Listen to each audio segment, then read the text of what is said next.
이런 말씀 드릴 때 제가 특히 좀 조심하고자 하는 거는 뭐냐면은 항상 어떤 새로운 시대가 돌아올 때 그건 우리가 어떻게 하느냐에 따라서 유토피아를 만들 수 있는 거고 디스토피아를 만들 수도 있는 거거든요. 큰 문제예요. 가장 큰 문제 중에 하나라고 생각합니다.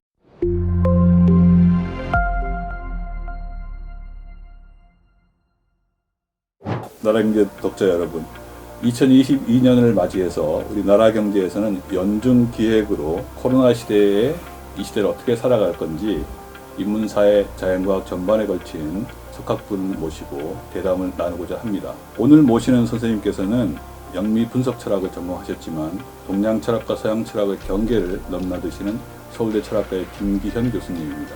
이 코로나 시대의 의미를 인문학적으로 어떻게 보시는지 그 질문을 먼저 던져드리고 싶습니다.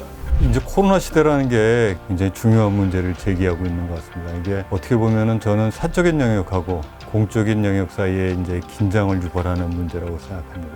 그러니까 사적으로는 인간이라고 하는 게 기본적으로 자유를 추구하고 자유롭고 자기의 삶을 개척하는 존재다라고 하는 것이 사적인 영역에서 굉장히 중요한 가치로 자리를 잡았죠. 그렇지만 이제 자유라고 하는 것 자체가 방종은 허락되는 것이 아니기 때문에 어떤 공존이라고 하는 영역이 필요하지 않습니까? 그래서 그 공존의 영역이라고 하는 것은 이제 공적인 영역에서 인간들이 사적인 이익 같은 걸 추구하고 자유를 추구하되 방종되지 않고 어떤 공적인 공공의 이익에 합당하는 방식으로 추구해야 되는 그런 부분인데, 이런 사적인 영역하고 공적인 영역 사이의 어떤 갈등 내지는 긴장 같은 것들이 만들어지면서 거기서 인간에 대한 여러 가지 성찰할 주제를 만들어내는 그런 상황이라고 생각을 합니다. 우리가 이 코로나 상황을 극복하기 위해서는 행할 필요는 있는 거 아닌가요? 네, 그렇죠. 개인이라고 하는 자유가 타인의 생명을 위협해서는 곤란한 부분이기 때문에 물론 그 공적인 영역에서의 어떤 양보라든가 공존을 위해서 어느 정도의 견제라든가 제동 같은 게 필요한 부분이긴 한데, 과거에 우리가 만들어진 중요한 자산들 사이에 균형이 없이 한쪽으로 돌아간다면 그 중세나 고대에 있었던 권위주의 사회로 복귀되는 그런 가능성이 있으니까요. 그런 부분들이 충분히 좀 고려되고 조심해야 될 부분이 아닌가 그렇게 생각합니다. 지금 좀 전에 말씀하신 인간의 자율성, 생명 존중 문제, 공감의 영역 이런 부분들이 인공지능으로부터 지금 위협당하는 건 아닌가요? AI 시대로 가게 되면서 점차 사람들은 어떤 자기의 이성적인 판단이라든가 이런 걸 기계에 의존하다 보니까 인륜이라든가 이런 것보다는 도구적인 측면이 굉장히 강조가 되고, 공감 능력도 떨어짐과 동시에 내가 나일 수 있는 것은 나의 선택, 과거의 선택들이 누적이 돼가지고 내가 되는 건데, 이런 의사결정이라고 하는 것 자체가 빅데이터하고 AI에 점차 의존하게 되면 점차 도구적인 측면만 강조되고 내가 스스로 나의 삶을 만들어 나가는 측면들은 약화되는 것, 그것이 AI 시대가 우리에게 부여해주는 과제라고 생각합니다. 그러니까 인간이 로봇처럼 되는 게 걱정할 일이지 로봇이 인간처럼 되는 거 걱정할 일은 아니라고 생각을 합니다. 새로운 무기 체계로 들어가면 통제를 할 수 없을 정도로 될 텐데, 그러면 이제 전쟁의 양상도 국제관계도 완전히 달라져 버리기 때문에 지금 단계쯤에서 우리가 미리 대비해야 된다, 그런 취지로.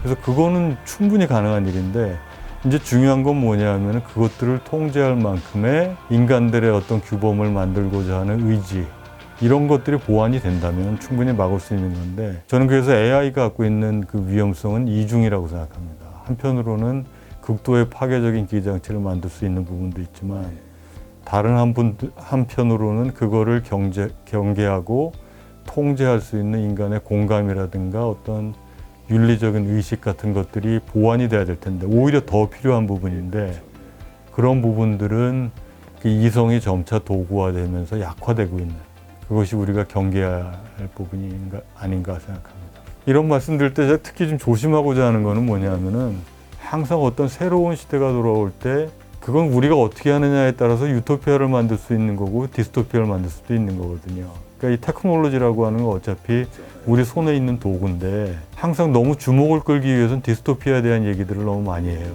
그거는 그 인문학자들이 좀 조심해야 될 부분들이고, 저는 그래서 AI나 이런 테크놀로지라는 것이 인간들을 굉장히 행복하게 만들어줄 잠재력이 크다고 생각하고, 과거의 산업혁명만큼이나 좋은 성과를 가져올 거라고 생각을 합니다.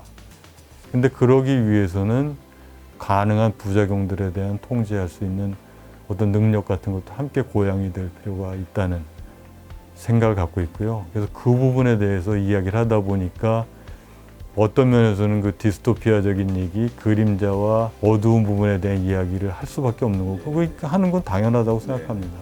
전통적인 휴머니즘의 가치가 인공지능 시대에도 계속 이어지려면 우리 예를 들어서 우리 정책하는 쪽에서는 정부나 이런 쪽에서는 어떤 노력을 해야 될 건지 좀. 19세기가 그런 어떤 인간의 어떤 본능적인 측면들, 프로이드 같은 사람들이 얘기했던 거, 또 다윈이 얘기했던 뭐 동물적인 요소들, 뭐 생존에 적합하게 최적화하는 형태로 인간이 발달했다는 측면들이 강조되는 측면에 있어서 인간에 대한 어떤 포괄적이고 균형적인 관점을 잡는 데 도움이 됐겠죠. 근데 이제 문제는 뭐냐면은 그 이후의 관점들이 과도하게 반이성주의로 가는 것도 문제라고 생각합니다. 그래서 저는 지금 20세기 또 21세기 지금 사회 속에서는 굉장히 반지성주의, 저게 강한 시대에 살고 있다고 생각합니다. 그래서 우리가 궁극적으로 갖고 있는 숙제는 소위 이성이라고 하는 것이 갖고 있는 이 우리 역사 속에서 했던 가치들, 윤리적인 황금률이라고 하는 것도 있지 않습니까?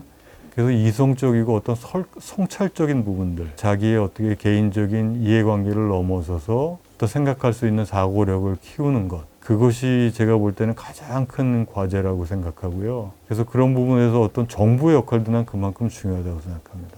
공감이라는 영역을 이제 던지시면서 앞으로 갈 길을 제시한 부분은 제가 아까 말씀드렸던, 예를 들면 경제학계 내에서도 이기심만 이야기했지, 강조되었지, 원래 그 계몽 시대에 중요했던 그런 심퍼티가 뒷전에 물려 있었는데 그런 걸 다시 환기하는 계기가 된 것 같아서. 공감이라고 하는 게 갖고 있는 특성이 어떻게 보면 굉장히 자기와 가까운 사람들한테 강하게 발생하고, 자기가 먼 사람한테 약해지고, 자기 적에 대해서는 적대적으로 발생하는 경우들 많지 않습니까? 그러니까 근데 이성이라고 하는 게 이제 공감을 보완시켜 주는 거 아닙니까? 아까 말씀드렸듯이 이제 공감이라는 것을 확대할 수 있게끔 만들어주는 게 이성의 능력이고, 그게 이제 그 피터 싱어가 얘기했을 때 expanding circle이라고, 자기가 갖고 있는 서클을 넓혀주는 것이 이제 이성이 하고 있는 역할들이고, 결국은 이 공감이랑 이성이 결합이 돼야지만 이제 공존의 사회를 만들어준 두 개의 중요한 동력이 되는 건데, 근데 이제 그 역설적인 문제 상황은 뭐냐 하면은 항상 이 익스펜딩 서클 하는데 제일 문제가 되는 게 정치라고 생각을 합니다. 그래서 정치가 어떤 자기 정파를 만들어 가지고 하나의 갈라치기 돼서 내가 일정한 그룹이 만들어지면은 사람들이 이제 딜레마 상태 들어가는 거죠. 말하자면 사람들이 내가 인정을 받으려면은 내가 속한 그룹에 옹호하는 이야기를 해야지 인정을 받는. 그런데 그게 결국 사회적으로 볼 때는 이게 그 갈라치기를 해가지고 사회 전체의 어떤 발전을 막을 뿐 아니라 개인들을 갈등 속에서 빈곤하게 피폐하게 만드는 그런 요소인데, 그래서 중요한 건 뭐냐 하면은